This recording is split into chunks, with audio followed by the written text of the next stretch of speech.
বাংলাদেশের বিচ্ছিন্ন কোন দ্বীপ গোপালগঞ্জ জেলা নয়। আমরা দেখতে পেলাম প্রশাসনের পুলিশ আর্মির সামনে আগ্নেয়াস্ত্র নিয়ে সেই ফ্যাসিবাদের উত্তরসূরিরা আবারও জেগে ওঠার ব্যর্থ চেষ্টা চালিয়েছে। আমরা ধিক্কার জানাই, নিন্দা জানাই।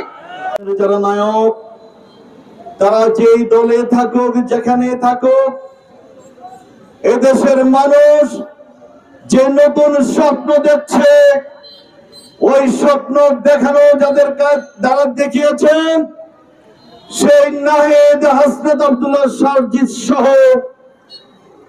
24-এর গণঅভ্যুত্থানের নায়কদেরকে এদেশের মানুষ আজীবন শ্রদ্ধা ভরে স্মরণ করবে ইনশাআল্লাহ।